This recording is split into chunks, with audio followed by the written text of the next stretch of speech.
Hello, everybody, and welcome to the Joe and Connor's Power Hour. This is Volume 4, and today we're going to be doing something a little different because we've primarily talked about DC Comics and stuff. We did Zack Snyder one week, but even that tied a lot into DC. We're leaving the comic book realm, and today we're going to talk about, I think, one of our favorite movie stars collectively, Jackie Chan. So, Yep. Joe, tell me about the first time you encountered Jackie Chan or when he kind of came onto your radar. Well, I remember being a kid, and I remember just like seeing the My Adventures of Jackie Chan, and just like, and that That's cartoon the really stood yep. stood out to me. So then that's kind of how I first caught on to it, and then I started getting into his movies and everything. But I thought that was a great starting off point because the show was fun, but then also animated Jackie Chan, just something about that was really cool, and so it was a great start for him, I think. Yeah, I remember when I was like probably 4 years old and that show would play a lot. 4 or 5 years old back in like 2001, 2002 area. I remember seeing it. I don't remember exactly when it ran. That's kind of my recollection. It could have been later, it could have been earlier, but I do remember watching it, I believe, on Kids WB, Yep. along with shows like The Batman and stuff. That like second animated Batman that came after the animated series. Yeah. And I remember liking it, but I think Jackie Chan kind of came to prominence for me. Like, obviously, I'd always watch those, like, Rush Hour movies and enjoyed them and some of the American ones, which we'll talk more about later. But for me, I think Jackie Chan came to prominence when I really, like, delved into Bruce Lee's small filmography and I started to learn, like, a lot about martial arts cinema, like the Shaw Brothers and stuff like that. And Jackie Chan is just one of those standout stars because he's kind of an everyman who can do extraordinary things. Like he's a goofball, and he's not like Bruce Lee who's gonna flawlessly take out 20 people. He's gonna get his licks in, Yeah. but then he's gonna win at the end of the day. But he's gonna do some crazy shit along the way. Yeah. And that's what I always admired about Jackie Chan. And that's kind of my first instance. And I think at this point, Jackie Chan's one of my favorite, probably my favorite martial arts star, but also one of my favorite movie stars in general. Yeah, definitely. Like, so what, from a movie perspective, what's your favorite Jackie Chan movie? Let's hear it. Ooh, Jackie Chan movie. There's so many good ones to choose from. I probably would say, um, I got my real like live action introduction to him in Forbidden Kingdom. So I remember that movie where That's the one where they're with the Monkey King and all yeah, that? yeah, yeah. Isn't that Jet Li and Jackie Yeah, Chan? yeah, Jet Li and Jackie Chan. And I That just one's remember awesome. that was when he really started to get into the Drunken Oh. Master stuff, and it just was. I loved that was movie. good. I also really, I really like, and this might be a hot take. This might not be great. If I had to, one Jackie Chan movie that stands out to me is I love his character in Karate Kid 2010. Oh, Because I love him as Mr. Han. I thought that was just great to see Jackie Chan come kind to of this place take and on be a that master. Mr. Miyagi role. Yeah, but I feel like And with the new Ninja Turtles, he also kind of takes on Yeah, that Mr. and, Miyagi and I feel like sensei if role. I really feel like a movie that like for me resonates every time I watch it and still probably works for me, it's probably got to be any of the Rush Hours because I just Sure. think that chemistry with Jackie Chan and Chris Tucker is just so good. Like it's hard to have a favorite Jackie Chan movie because they're outside of some of the modern stuff. All his old movies are just so good. I mean, he has such a long and big filmography. I mean, I'm just gonna name off some of the ones I've seen. I mean, Drunken Master Love it. is a classic. Yep. That really grew Jackie to prominence because it didn't seem like he was going to be a huge star. The studios weren't really banking on him, and they were looking for the next Bruce Lee through people like Bruce Lee, or I shouldn't say the next. Well, yeah, the next Bruce Lee is what they wanted. So they were trying like Bruce Lee and all these knockoffs, but it turned out what people wanted was something new. You know Yep. what I'm saying? Yeah. And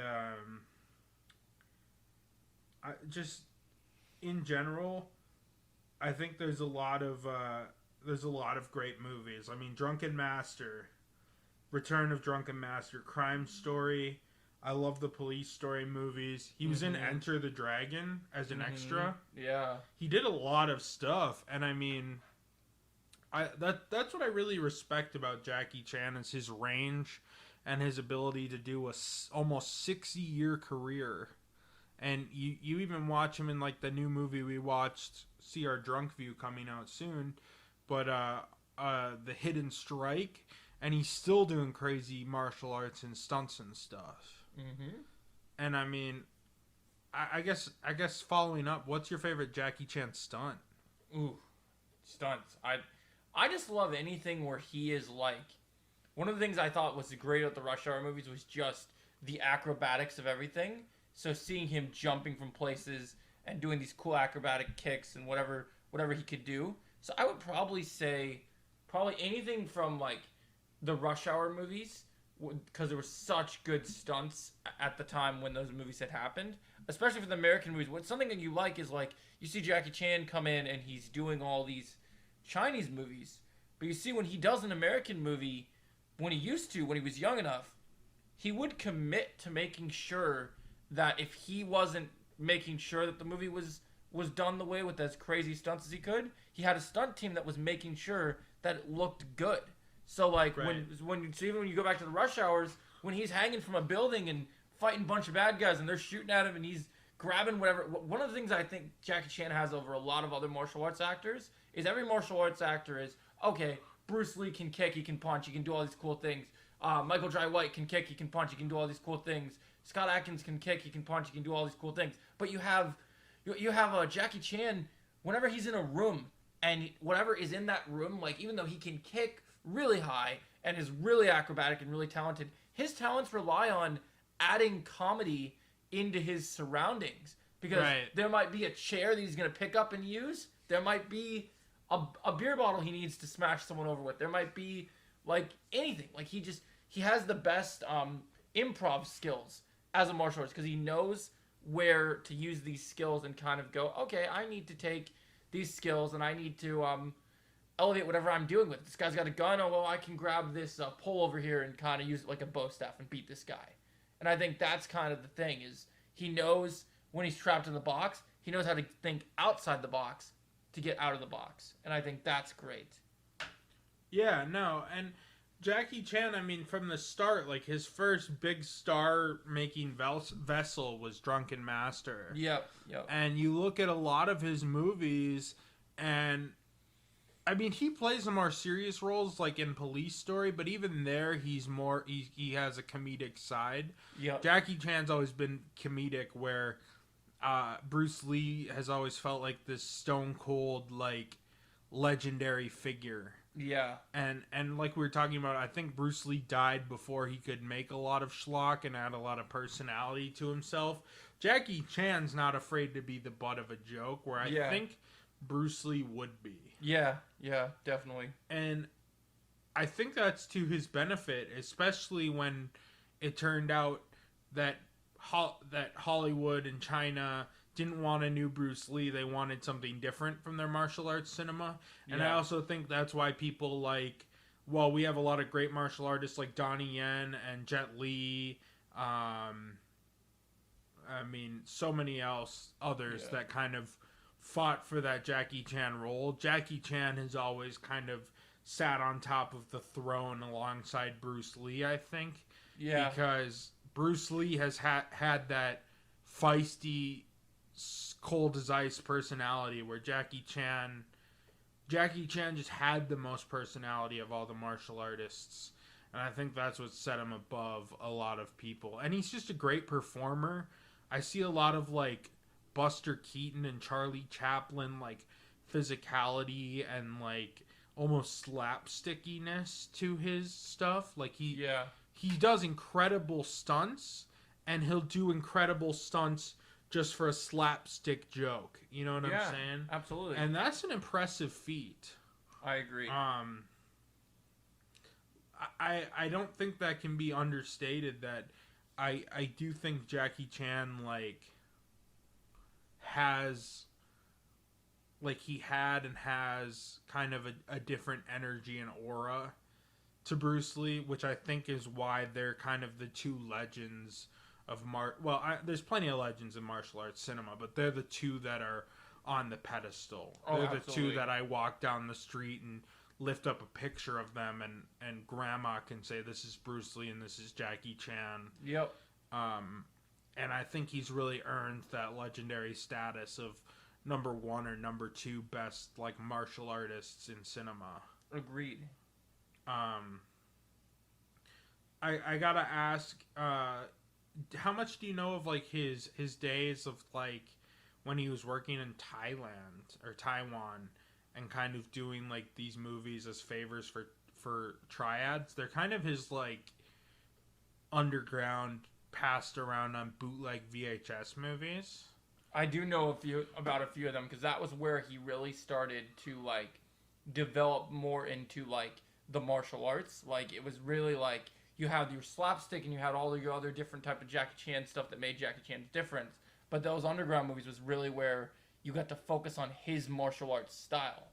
Because you might study multiple martial arts, but like each of these martial artists have a style that is unique to something that they are the most prominent in. Like if you look at Donnie Yen is prominent in Wing Chun Kung Fu. That is his big thing. And he carries that in all his movie roles, everything he does. If you see Bruce Lee did Kung Fu, he did a bunch of other things, but Bruce Lee is most associated with the martial art that he created, which is Jeet Kune Do. And so they're all kind of associated with this thing that they're really good in. There's people nowadays, they're this style Shotokan karate, or there's a different style of karate, or there's different style of taekwondo, different things, and they all have this thing. And so you have Jackie Chan, he was kind of like still developing what his martial arts was going to be. Like he did a little bit of kung fu, he did some karate, he did whatever he could pretty much learn. And so I think that with those underground movies, they really got to dive into kind of what that could look like. Well, I mean, he worked with the Chinese opera a lot. Yep. Coming up, or he was in the Chinese opera, which was kind of his tough upbringing. So it's very different than your traditional, I'm trained by a sensei and this is what's happening. Yep. Mm-hmm. He was essentially in like a martial arts and performing sweatshop. And I think that's kind of an interesting upbringing. And you look at a lot of those like underground movies, like I think a standout for me is Fantasy Mission Force. Yeah. It's not the most popular movie, but it's a fun one. Jackie Chan kind of is in almost like, the best way to describe it in modern terms is like martial arts meets The Expendables. Yeah. Where it's a ragtag group of people who are sent on a mission essentially to die. Yep. Or almost like a Suicide Squad type of thing. It's kind of fun. Yeah. But then at the same time, you have that same era where he's doing like police. The next era is kind of when he was doing like Police Story and Crime Story and stuff like that. I really love like 70s and 80s Jackie Chan because this is kind of his peak physicality and peak stardom. So he's just flexing stunts like it's nobody's business. Like he's hanging off the back of buses. He's jumping through chandeliers. You look up Jackie Chan stunts. Most of these are pulled from the 80s and 90s. Yep. Jackie Chan. What's your favorite kind of movie from that earlier era of Jackie Chan? Earlier era. I'm trying to think because that was one of those like ones with the earlier era that there were so many good classics. Right. I probably would say either the first or the second Police Story. Because I think that those movies are just so iconic, I think that's the best way to do it. I think both of the Police Stories are awesome. Yeah. I mean, there's now multiple Police Stories. I've seen 1, 2, 4, and 5, I believe. But I think there's a 6th and a 3rd I haven't seen. I do own First Strike. Yeah, I think that's an interesting era because I think that's when Jackie Chan was at his most like physical. And he's kind of at the top of his stardom, and he really perfected his shtick at that point that he uses to this day in even like his DTV movies like Hit and Strike. Let's pivot a little bit. What do you think of like his animated roles? Because I know you haven't seen Ninja Turtles yet, but you're familiar with his roles in like Kung Fu Panda and stuff. Yeah, so I loved him in Kung Fu Panda as like Master Monkey because it combined the idea that he was in a movie introducing the whole Monkey King concept and the fact that he was gonna play like a master in Kung Fu that was a monkey wielding a bow staff and kind of just doing things. That was a great role for him to be in. And the Kung Fu Panda movies, if you guys are like looking for like an animated like just fun take on something fun. I know they're doing a new one right now, I think too, that will probably come out in the next couple of years. It might even be this year. They it's really fun to have that because Jackie Chan, that's a movie where Jackie Chan gets to kind of show, even though since it's animated, there's a lot of things you can do with it because it's like, oh, it's animation, so you can do all the things with Jackie Chan, but now he's enhanced by being a monkey. So like he can kick, he can punch, but he's a monkey. Like now he's got the tail to swing on and like to do, and so that was really cool. So I love his animated stuff. Like even just like Kung Fu Panda's great. His seeing him in his own animated show was great. I'm excited when I heard that he was gonna be Splinter in the new Ninja Turtles. I was very excited because that's a big IP to be a part of, and Jackie Chan is a big star, so it's good for him to be in something. And I can see him, especially after playing Master Han. It's good for him to be Splinter. I think that fits. And I think it's a good way for him to kind of express himself and do the strong characters that Jackie Chan can play and kind of get that physicality he can't really get being whatever he is, 75 years old at this point, you know? Yeah, definitely. Like the character can still do Jackie's crazy stunts and live out his style. I don't think it perfectly landed in the new Ninja Turtles, if I'm being honest. I've seen it, not you, but I do think Jackie was fun in it, and I think Splinter's a good role for him. And I also think it didn't take it in the natural Splinter way. It was a little bit different than your normal Splinter, which you might like, you might hate. Yeah, I heard they made some changes to the lore a bit that are not that great received. So I'm curious to see, just because I'm a big like Kevin Eastman. Like I'm worried because I've seen like I always get worried when there's a new iteration of Ninja Turtles because I was like I have like the Cowabunga collection of like the old school Turtles games. I have the Kevin Eastman run of the comics. Like, do you have that physically or digitally? For the game. No, for the comics. I have the digital ones. I need a physical copy. That's of what those. I was thinking of. I couldn't remember when we were talking about the podcast. Yeah. I would love to do an episode where it's general Turtles talk, but we mostly talk about the original like 20-ish comics. I would love to talk about Turtles because as much as I can talk about Star Wars and talk about all these different things all days, Turtles were my bread and butter when I was a kid. Like I walked around when I was like everyone was like, "Oh, being a Power Ranger is super cool." I was into Power Rangers a little bit, but I walked around in the neighborhood with my Leonardo katanas and my blue bandana. And for Turtles, when I see which one did you grow up on? The 2004? I started on. So my dad was big into Turtles, so I got into the I watched the 80s cartoon first. Oh sure. And then whenever people ask me about like what's your favorite era of Turtles, what do you think is the thing that really connects you? And I feel like even the live action things don't fall into full comparison like Kevin Eastman stuff, except for one. There's one iterations of Turtles that matches up with the Kevin Eastman run, which I think is the 2003 era. I think the 2003 era of Turtles is the best era of Turtles because it was Mikey was funny when he was meant to be. There was jokes with certain characters, but it was still dark. Yeah, and I grew up on Turtles, and I even had the Turtle Van growing up. So when I was a kid, I was so mad because my mom sold all my stuff, but I had the lair. So I had the lair, the van. 2003 era was my comfort zone for Turtles. So I had everything Turtles. I had the weapons.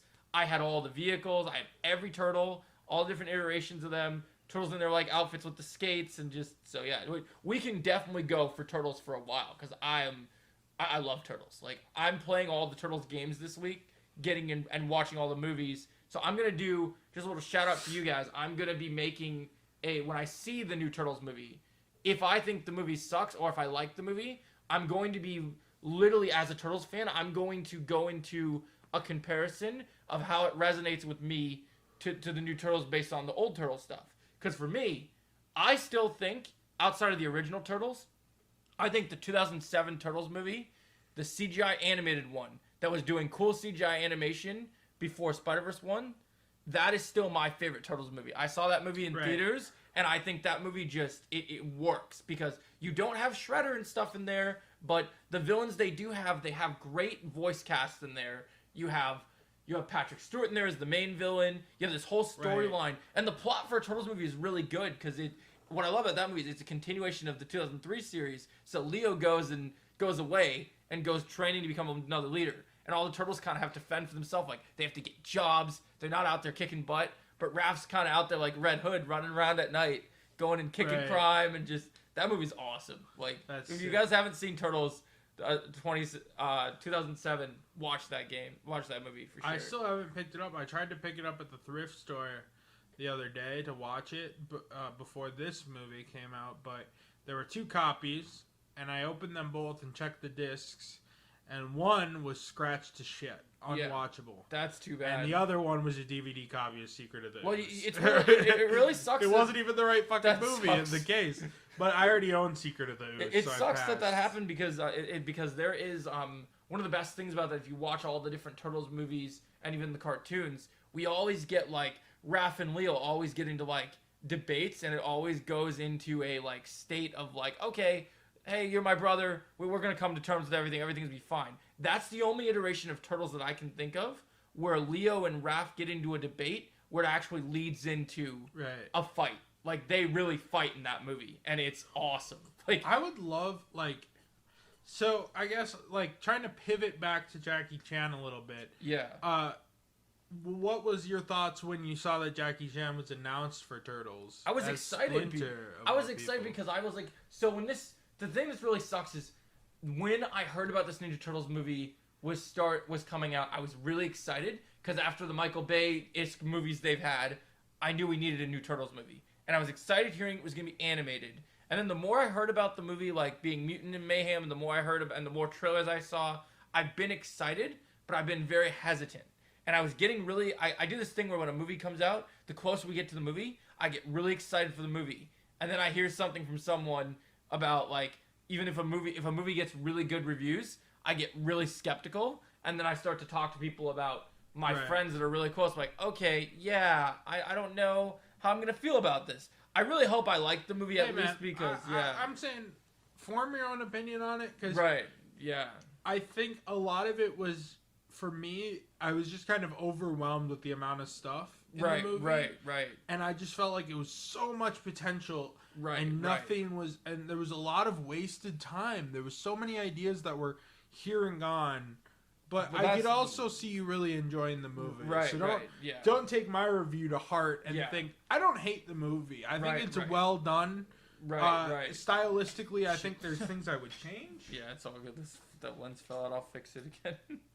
Yeah, no. Stylistically, there's things I would change, but I think it's an alright movie. I Yeah. don't think it's bad. 2.5 on Letterboxd for me is an okay. Yeah, it should still be. Yeah, I think it will still turn out pretty good. The only thing I'm worried about is like I read something about the lore changes, and I didn't read what they were. But I always get really concerned when you get a new version of something. I just hope they didn't change too many things that like really change the experience of Ninja Turtles. 'Cause each of the new iterations, I feel like they've changed things, and they've never always been good changes. I think this movie is in the spirit of the original comics with the lore changes. That's good. So they are good. However, they're not all for the better. I think part of it is that they were trying to keep away from Shredder as much as possible. I think it was a very conscious choice to say, let's not make Shredder the villain right away.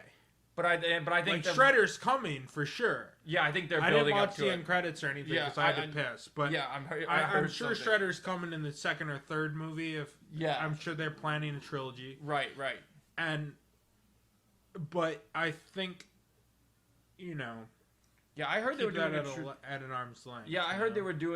they were doing a trilogy, and also apparently because they do Paramount Plus and stuff, apparently they're doing some sort of like animated show on there Oh, too. that's a So good idea. so that's interesting. So we'll see what they do. I wouldn't mind. It's kind of hard without spoiling it, but I almost wouldn't mind a Ninja Turtles sitcom. That'd be kind of fun. I'll keep it at that. But Okay. if you at the end of the movie, I feel like they could set up a fun Ninja Turtles sitcom, not an action show.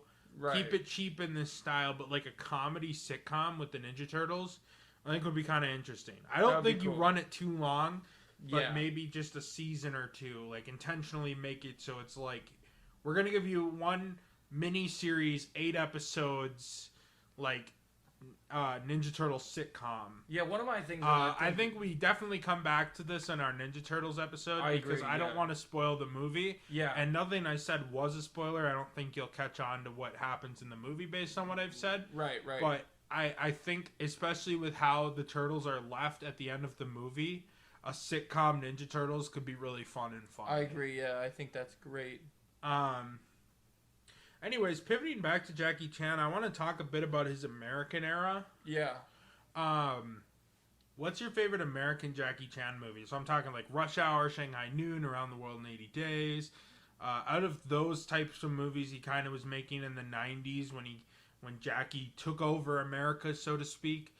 What's your favorite of those? I love my soft spot for I love Around the World in 80 Days. That was a classic, very different Jackie Chan movie than what you normally used to, which I thought was really unique. But I really gotta go. It's a toss up between the two. But I've never been able to so people are always like, "What's your favorite Rush Hour movie?" I can never pick a favorite of the Rush Hour movies because I think all three of them equally on their own trilogy. They're all good and they all deliver on what you want. I grew up on 3. I thought 3 was like the funniest movie ever with great action and stuff. Oh, I still think 3's great. I think if I had to pick between all three of them, I would pick 3. But I think they're all good. Right. I think for me, it's a toss between 3 and Shanghai Noon because for me, the thing with Shanghai Noon that I love is you're taking like we talked about how Jackie Chan can do it all and it's different. Right. See, if you're watching Rush Hour, you're still kind of getting that buddy cop type of thing. But if you're watching Shanghai Noon, you're getting a Western with Jackie Chan and Owen Wilson. And you can't beat that. You can't. And no matter how many times I watch that movie, I love that movie. Every time I watch it, I'm just like, oh, Shanghai Noon just... Oh, man, it's awesome. Yeah, I mean, I love all 5 of those movies, the Rush Hour trilogy and the Shanghai duology. Yeah. Man, that's hard. Hard question I mounted. Yeah. But I think for nostalgia's sake, I would say Rush Hour 3. Yeah. But if I'm looking at it realistically, I think Rush Hour 1 has better stunts. I think the Rush Hour trilogy, kick-ass trilogy. It is a kick-ass trilogy. It's near perfect. There is not a single bad movie in that trilogy. They're all great, and it just works. Oh, yeah. I guess, as a follow-up question, because we're talking about the American films, and I think America kind of has, in the American films, Jackie's always bouncing off an American actor. So who's your favorite American actor he bounces off of? Owen Wilson, I guess you can include John Cena these days, or Chris Tucker. Well, I would say... If your dream Jackie Chan movie comes out tomorrow, and he has to team up with one American actor, who do you put beside him? For me personally, even though I would really want to see because of the movie we watched wasn't great, I would love to see a proper do-over with John Cena and Jackie Chan. But I think if you look at the chemistry that everyone has, I would probably pick another movie. It could be a Rush Hour 4. It could be another non-related movie. I think Jackie Chan and Chris Tucker just have the best chemistry. And I could watch 100 movies with those two. They could make a movie about the two of them working at a restaurant, and I would watch it. They could remake Good Burger with Jackie Chan and Chris Tucker. Just messing around. Yeah. Here's an interesting concept I thought of. What if Bruce Lee didn't pass away before Jackie Chan's time, and they were able to make a police story like Good Cop, Bad Cop movie with Bruce Lee and Jackie Chan? It would probably be one of the greatest movies of all time because I think... That'd be awesome. Because that's just what I thought of. I was like, what if they made because Jackie Chan is he's a great cop, but he's kind of incompetent sometimes, and he fucks up. What if you had a strict by the books Bruce Lee who's just kick-ass martial arts and stuntman? working alongside Jackie Chan. I think that would be awesome. Like the missed potential of that duo is just. I would have loved to see that. I mean, it sad. would have been really sad because it would have been so cool to see what that would have looked like. I'm glad they shared the screen, but it's just sad that it was before Jackie's time, really. So yeah, Jackie was there, but he was kind of just a background guy. I agree. I mean, here's my question. Since we're on the topic of Jackie Chan, so we talk about Jackie Chan. You know, he may be in his 70s, but you know, some of these dudes, they live very long lives, and there's so many cool things going on. We talk about like how cool it is to see him in other things with American stuff, and the fact that he stepped into something like Karate Kid into his timeline in a whole new reboot. Right. Do you think there's? I mean, obviously now he's been in Kung Fu Panda. He's been Splinter, whether it's live action or animated. Do you see Jackie Chan stepping up into another big franchise and just kind of being he's a highlight in this big franchise because you're so surprised to see him? Like, is there something that you would have personally wanted to see him join? I mean, I wouldn't mind him coming back to the Karate Kid franchise. Yeah. I mean, you look at it and it just makes a lot of sense. Like the Jaden Smith one, it made sense, but that movie was hit or miss. There are rumors. I would love to see him show up and and I don't really watch Cobra Kai, but I would totally check it out if they made like a new movie where it's like the Cobra Kai guys meet up with the reboot guys. That would be pretty cool. Yeah, they talked about like that they want to keep the universes separate, but there might be, you know, money always talks, so there's probably a way that they could change that situation. I feel like personally, like I know there's some rumors going around that Sony was after. I think they're shooting. Before the writer's strike happened, they were in the middle of filming the final season of Cobra Kai, which would be season 6. But Sony, who's been expanding the brand since Cobra Kai has been doing so good, they also were trying to make a Karate Kid movie that was going to be released in theaters again.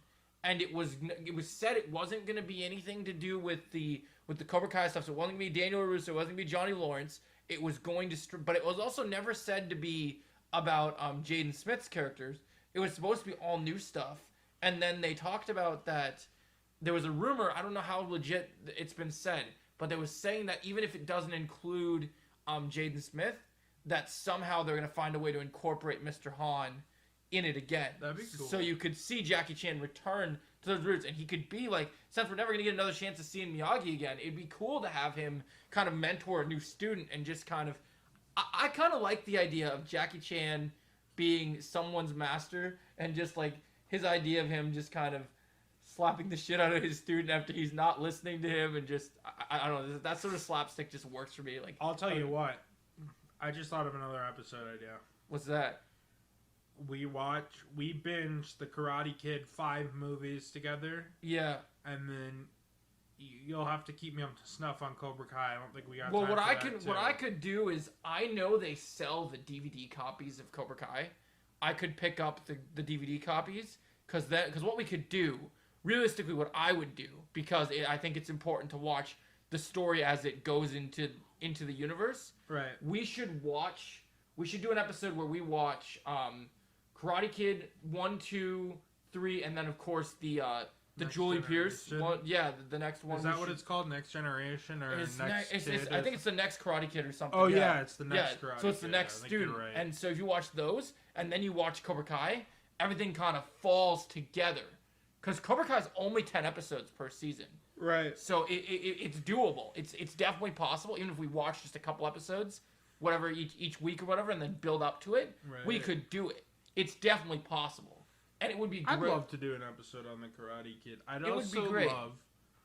I think if we do it, we gotta watch the Jaden Smith one. Oh, we'll include it. Not because it's great or anything. Just but because Jackie Chan's. I remember seeing the Jaden Smith one in theaters and thinking it was a blast as a kid. Yeah. Well, I remember. But everybody hates on it, so I don't expect to like it as an adult. Well, here's the thing. I'm curious to rewatch it. Here's the thing. I have a personal, and I made a video about this a long time ago. I have a personal vendetta as an adult against that movie now, because so Hollywood has this thing where if something sells, they keep the brand of something to continue to, because if it sells tickets, they're going to keep using it, right? So my biggest issue is when they did the first 3 Karate Kid movies, all the characters in Karate Kid are all going to dojos and they're all training in karate.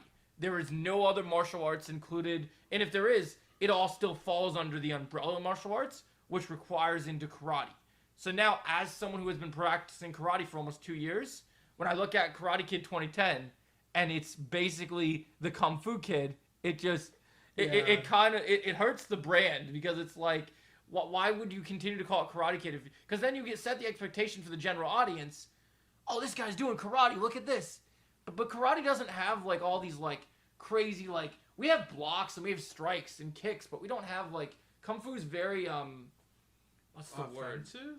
Yeah, we have offensive techniques too, but it's like, a lot of Kung Fu is one, there's some kicks in there, but Kung Fu is a lot of hand movements. Like, they do strikes, but they do a lot of blocks and strikes, and that's their main, like, meat and potatoes of, like, how they do their things, where karate is, like, combination. So, like, in karate, I'm not just throwing a punch. I'm throwing a kick at the end of the punch. Or I'm throwing a punch, then a kick. It's a combination. Where with Kung Fu, it's like, okay, I'm going to do boom, boom, I'm going to block with my hands, block, hit you, slap your hands away, and then do something at the end of it. So it's very different. So I would love them to see, like, revisiting that's going to be interesting, because, like, I just have to accept in my mind that I know that when they made this movie, they were just trying to continue to sell the karate brand because they knew it sold. And they're like, oh, we slap Karate Kid on it, anybody will go watch it. Which turned out to be true. It just, I think a lot of people aren't too happy about that nowadays, because when you watch, the crane kick is a real move in karate. Like, it's not used the same ways as, like, they use it in the movie, but it does exist. I've actually learned how to do it and how it works, and it's, so, to me, it's just so interesting that, like, with that movie, when I was a kid, I enjoyed it. First of all, I love anything Jackie Chan was in. I loved seeing Jackie Chan as a sensei. And then getting to, like, I like Jaden Smith. I was interested to see his kind of journey. And, like, this felt very different enough from the Karate Kid. But it was also, like, I don't know. Something about it was different to me. And maybe as an adult, maybe we'll rewatch it and we'll look at it like, okay, this is better than I expected. But maybe we'll also kind of realize, because I recently, as we've gotten closer to Cobra Kai and everything, I went and rewatched all the original. I didn't rewatch the Jaden Smith one yet, so I got to redo that. But I rewatched 1 through 4, heading into, I think it was the 3rd or 4th season of Cobra Kai, because they were starting to bring in more of the original characters in. And so I wanted a better understanding of who these characters are post-80s to who they are now. And so I went and rewatched the movies. And I watched Karate Kid 1 and 2 and 3 and 4, but 1 and 2 are absolutely flawless. Like, they are, like, some of the, like, best, like, the first movie, great nostalgic 80s trip, fun time, great. 2 is, like, both emotional, but has great action scenes as well. Like, there's a lot of emotion, there's a lot of stuff you find about Mr. Miyagi, a lot of things that really, like, resonate with the whole thing, and it works. And then 3, a lot of people crap on 3, but I think 3 only works because Terry Silver is just such a good character, and that's why I think 3 works. Is you in 1 and 2, Kreese is there, but you don't really have a villain that really drives the story forward. Where 3, they had Mike Barnes and Silver, and that really, and some of the one-liners in that one are great. Like, so, like, I always loved Mike Barnes beating the crap out of Daniel. Your karate's a joke. You're gonna meet me by the dojo tomorrow. just him beating him up was great. And they called him the bad boy of karate. So I have good memories of those first 3 because of how they've been able to elevate it now too. Right. And something you'll I agree. So I think it's great. Like, I think you'll really get a kick out of Cobra Kai because you'll see how these characters have, like, kind of, they go kind of through a transition. I've talked about Cobra Kai is what the Star Wars sequel trilogy should be. Have been. Like, you see Daniel, Johnny, Chosen, Mike, and Silver and Kreese. You see them, they're different than how we saw them. Like, you get to see them go through an arc, but they're still the same. Right. But, like, there's things that change. So, like, it's interesting, like, people, when they saw, like, the continuation of Cobra Kai, Karate Kid to Cobra Kai, you look at, like, Cobra Kai and you're like, okay, this is going to be the continuation. I can't wait to see who Daniel's married to and what Daniel's story is. But you watch Cobra Kai and you understand that you can just choose. They want you to kind of decide who you think was really the bully of the situation in the original movie, but you see Johnny in a way that you never saw him in Karate Kid. Yeah, I've And heard it's it's great. really interesting. Yeah, you'll like it. It's great. Yeah, we'll yeah, have I'm fun. excited to watch it. Okay, we Yeah. can do a Karate Kid episode. I We think got a it'd be few great. episode ideas. So Yeah. Yeah, we're so chopping down. We're figuring it out. This is what's fun about this, guys. You guys get to hear all our cool ideas live in capacity. But Yeah, we'll pivot back. exactly. But we'll pivot back to Jackie Chan because I think there's probably a few more. Unless you have any wrap up thoughts that you wanted to add to it. Well, I guess let me ask you something. An idea I was kind of thinking of while we were talking about Karate Kid. Yeah. What would you like to see Jackie Chan in next? I know he's getting older, but where do you hope Jackie Chan takes his career? You know, I know obviously he's in a lot of DTVs, but if you could cast Jackie Chan in any movie you wanted, what would it be? I want to see Jackie Chan and it has to be with the right director. It has to be with the right script. But I've said this before. I've been meaning to make a video on it, and I think I still will make a video on it. They had the Jackie Chan stunt team in Shang-Chi, and that bus fight scene was so well done. Not because they trained the actor who played Shang-Chi to be this amazing martial artist, because they had the stunt team from Jackie Chan do all the things that Jackie Chan did. Like, you watch that fight scene, the jacket flip, all the bars being pulled off of the bus and him using it as a weapon. Those are all moves that Jackie Chan did in his movies. So for me, I know they're eventually going to do a Shang-Chi 2. I don't know if it would be for a Shang-Chi 2 or a Shang-Chi 3, but I think the Shang-Chi brand is the perfect opportunity to bring in Jackie Chan as, like, how cool would it be if, like, I've said that Shang-Chi was the best new character in the newer MCU, and I couldn't wait to see where he ends up next. So imagine maybe they build up maybe you have like a triad type Shang-Chi like storyline, and maybe Jackie Chan is a triad like mafia boss, and you have Jackie Chan facing off against Shang-Chi. Yeah, I wouldn't mind if Jackie Chan played a hero role too. Yeah, a hero role would be cool. It would appeal to like the Chinese audience and stuff. At his age, with the despite him being older, I think they could make it around. They could make it work. How would you feel, even though he'd be older and he'd be older than probably most of the other Marvel characters? Do you think they could make him the Iron Fist for the MCU and have him still like, because you know they have all these effects now, so they could still have him like do the glowing fist, and even though he's older, we got stunt doubles, we got other things. There's other ways they could make it work. But how cool would it be for him to be a main player like that? Like for him to become a new pillar of the MCU? Because in the comics, Iron Fist is one of the best martial artists in the entire Marvel universe. Right. Jackie Chan's one of the best martial artists in the world right now. So if they had him play someone like Iron Fist, I think that would be pretty cool. And maybe I don't know about Iron Fist, but I wouldn't mind seeing him play like an older martial artist or some sort of. You know what? I got it because they've been rebooting everything. He should be the new Stick. That'd be cool, right? So you have Daredevil and then you could have him like maybe Daredevil needs some more guidance from Stick, and then one day maybe even Daredevil bored again, maybe whatever it ends up being, I don't know. Maybe it could be another project. Maybe it's in Spider-Man 4, and he's just coming up as a cameo. And Daredevil gets a visit from Stick, and you just see this fight scene where he's not happy to see him, and they're fighting, and then all of a sudden he realizes who he is, and I think that'd mind be cool. if he pulled up as just an original character in Shang-Chi, because I do think Shang-Chi took a ton of liberties from the comics. Yeah, definitely. I wouldn't mind if they're like, oh, Shang-Chi's grandpa is Jackie Chan. Why not? Well, yeah, his dad give him some rings. His dad was the man, or he could be the guy who formed the rings. Be yeah, some, like a mortal dude who created the rings, and he's like, "Those are mine, bro." And I just think the fact, like, as much as it would be cool, I wouldn't mind him in Marvel. I think the idea of him being like I think the thing with him is like you talk about like him being a hero would be cool. But we've seen the hero thing so often, so I think to see him be a villain and to be something in like Shang-Chi where they could really let him do. Like, it wouldn't just be a CGI cast. They could actually let him have a little fun with it. Here's my thing. I think a lot of these big stars can play villains. Yeah. Jackie Chan, he's at his peak when he's on that funny shtick. Mm-hmm. And I don't know how convincing it would be if he had the Jackie Chan personality in a villain role. But I think that's the thing. I think he's such a good, Or you talented. think he has the range? I think he's got the pull it range. off? I think he could pull it off. I think Jackie Chan, if the money, I think the saying would be, if the money's right, I think he would do it.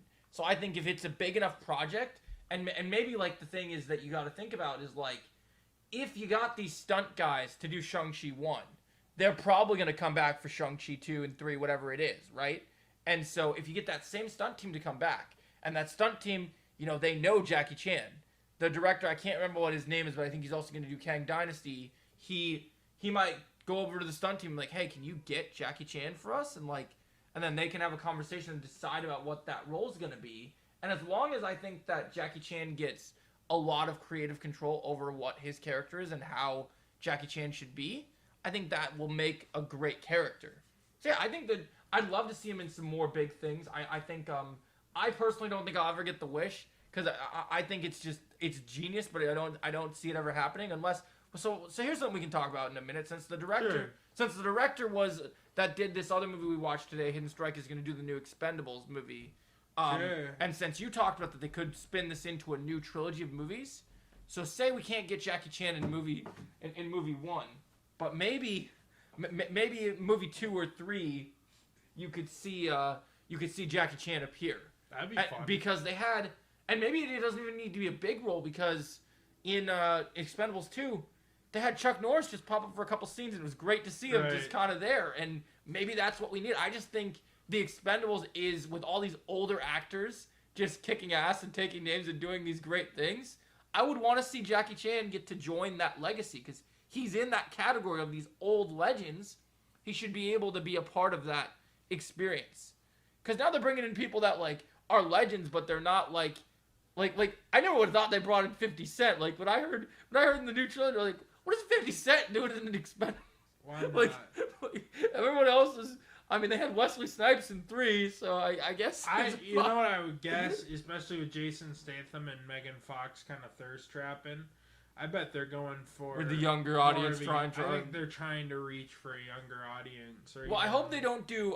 I hope they don't do what they did in 3, where in 3 they tried really hard to get the young audience in. So they brought in what's her name, Ronda Rousey, and they had a bunch of really young cats, so like Chris Hemsworth lookalikes, to try to build in the new people, bring them in, and then the older actors ended up. They had the thing where they were kind of getting pushed to the side, and then Statham kind of took the reins and was kind of like, oh no, that's not happening, and it worked for the story, but at the same time it was kind of, if you're gonna push towards the younger generation, I still hope that the younger generation can appreciate these iconic legends, because to me, you have Statham in things like Fast and the Furious and Hobbs and Shaw and all these other cool things, but Statham doesn't have, since Transporter. Statham hasn't, and the Mechanic, I guess, and I guess the Meg. He's had starring roles, but he doesn't have a big franchise. He needs something that's all his, and I think in Expendables, him leading a team of Expendables, the man is great. That's got to be a great goal, and we talk about Jackie Chan. I think just with the fact both of us are martial arts fans, we should have other episodes of other different martial artists. I'd love looking at the background, especially because I love Statham. I have a lot of things to say about Jackie Chan. But I think with Statham, you talk about range. Statham can do it all. You got sometimes he's in something like Wrath of Man, which we both enjoyed, where he's this crazy mobster. Doesn't even have to be in a lot of action scenes, but he's just playing this Black Mask role of just he's insane, and it just works. So it's Speaking of Black Mask, I'd love to see Jason Statham as Black Mask. I want to see that. I think that's the type of role that might be able to seduce him into a superhero project. It's gotta be. I think that he would be perfect for that. I really do think that that's the role that he's born to play. I hope that they could get him to seduce. Now that they're starting to redo the Batman universe, that would be such a cool call. If James Gunn's hey, Jason Statham, and maybe what they'll do is maybe So I noticed. I don't know if you noticed this in the trailer, but since you're gonna see the Meg tomorrow, I noticed this new Meg that Statham is in the first movie. Statham's doing a lot of running. He's doing a lot of throwing things. Right. But it looks like in this new one, he's bringing a lot more of his martial arts prowess to deal with the shark. Hey, you know what? If Statham wants to beat the shit out of a shark with martial arts, I'm with it. I'm into it too. I'm into it. That means we're one step closer to one of my dream comic book panels becoming a reality. I still want that. You've ever seen the comic book panel of 1970s Batman punching the shark? Yeah. We gotta get it one day. I just want a Batman movie where somehow maybe it's an Aquaman adventure, maybe it's a solo Batman movie. Some reason Batman's in the water and he's just fighting a shark. And don't make it like King Shark where it's like I just want a legitimate shark is attacking Batman in the water. And maybe Batman can't find his shark repellent and he's out of options and he's just duking out. Kicking ass. Yes, on a shark. I've always wanted to see that. Something about that idea just is always like, it's so silly and so crazy, but it just works. So yeah, I think I'm excited for things like that. I think Jackie Chan getting a big role, like getting to be in something like Expendables or anything else that's also kind of big, like joining Marvel would be cool. Like, I mean, as these actors are getting older, they should be able to capitalize on these big things. I mean, I think it's cool that they're still doing like animated stuff, but I mean, I would like if you're up there in that age and you can still act and still do things. I mean, look at Michael Keaton. Michael Keaton came back to play Batman and he's like 60 something. So I mean, anything's possible at this point. Right. So I think Jackie Chan still got a couple big roles back in him. Like, yes, I would love to see him. I personally want to see him return back to his roots. I want to see him in another movie from like his past. Like, I'm waiting for the sequels of the things that he made that were so good. So like, I'm waiting for the next Shanghai Noon, or I'm waiting for the next Rush Hour. But if he gets the call to a big IP and they got something for him that sounds promising, I'm not against him joining a big franchise. And just as long as he's doing something that I think is entertainment and is selling people on it and making it fun, I think it would be great. I agree. So but personally, I if I got my wish, I just want the next version of his best franchises just getting a sequel. Another sequel. Get one more Police Story. Get one more Drunken Master. Because that's the thing when you know what would be awesome? What would be awesome? A reboot of Drunken Master. Round out his career, because his whole thing in Drunken Master is he's a young gun, and some guy's like, "You should become a Drunken Master." He's like, "What the fuck is this bullshit?" and then he becomes a Drunken Master. Right. So what if we got a new movie where he's this old guy who's like drunk and he's walking around doing all this crazy kung fu, and some kid comes up to him and is like, "I need some help. I'm getting beat up by the bullies. I'm getting beat down by the street thugs. Get beat up by every which way, getting robbed on my way to work." And he's like, "Bro, take some booze. I'll teach you how to do it." That'd be fantastic. That'd be awesome. Yeah, no, I would like even that. Even like I said, like maybe like like another Police Story. Oh man, I mean I love Jackie Chan. I've watched so much Jackie Chan. I just think he's such a fun actor overall. Like, he has the charisma. He always kind of plays Jackie Chan in every movie. I won't say he's the master of range, but you almost don't need it. Like, when I see a Jackie Chan movie, I'm there for Jackie. I'm not there because I care about the story. I hate to say it. And I love when he bounces off of other people. Like, when I see a movie, there aren't many actors who sells me on a movie just because they're there, but Jackie Chan manages for me. Do you have an underrated Jackie Chan movie that people like, that people might shit on or might say is good, that you just absolutely think is so good? Like, is there one that I think is kind of underrated? Yeah.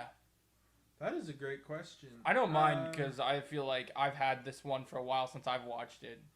What do you think? I think The Foreigner is underrated. I love The Foreigner. The Foreigner is great. Yeah, I love that one. Jackie Chan's a little clunky in it, but I mean, for his age, he's not bad. Yeah, I think he gets to do what you would expect him to do. And I love Martin Campbell because, I mean, I'm a big James Bond fan, too. Yeah. And you got GoldenEye and Casino Royale, two of the best Bond movies. I can't wait for us two Bond reboots. I can't wait to do that episode, too, because we talked about doing James Bond. Because I'm excited because then we can rank, like, the James Bonds and like who we think are like the best that have played James Bond, and then we can also talk about like who do we think out of the candidates that people have talked about should be the new Bond, should be the new Bond. I think that would be really exciting. I have tons of ideas. We're talking about a Toxic Avenger episode. We're talking about a Bond episode.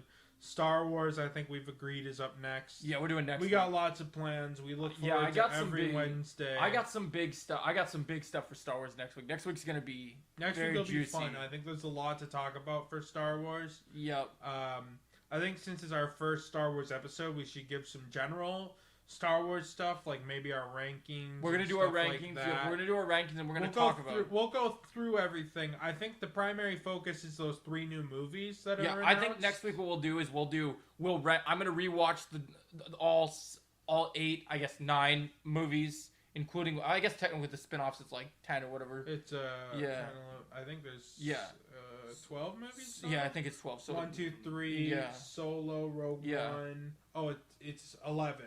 Yeah, so I'm going to rewatch all those this weekend, and then that way I'll have my finalized ranking. And then once I have my finalized ranking, then we'll discuss our ranking together and see how our vary, and then discuss it. And then also we'll talk about those 3 movies, because there was an update about those 3 movies that might have changed that's kind of interesting.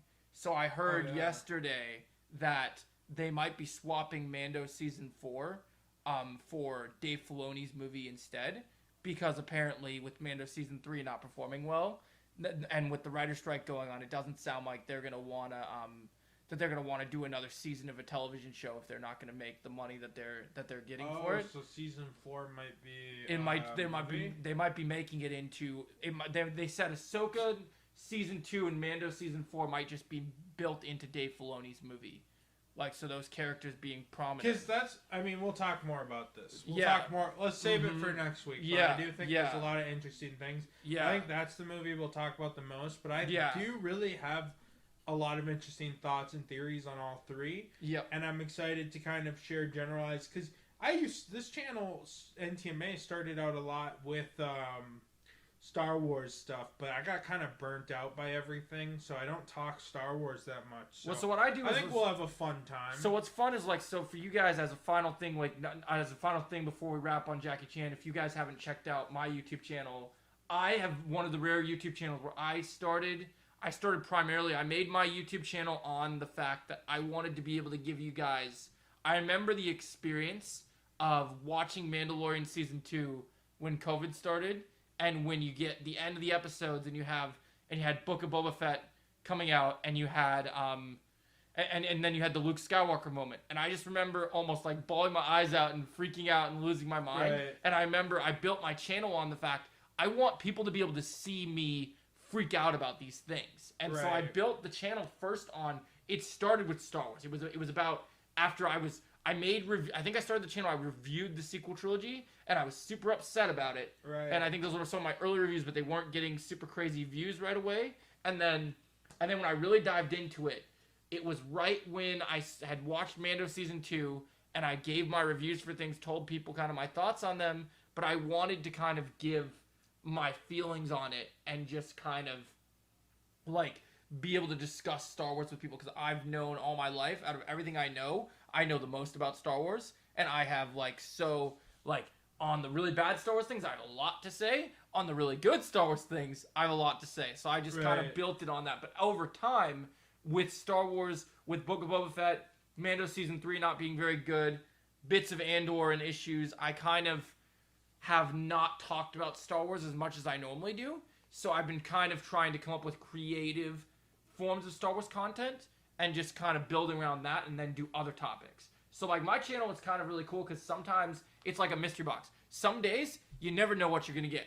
Some days I might do a video on something Marvel that interests me. Like I know the trailer for Loki Season 2 came out, so I put a video out for that, I think yesterday. Is Jonathan Majors in it? Yeah.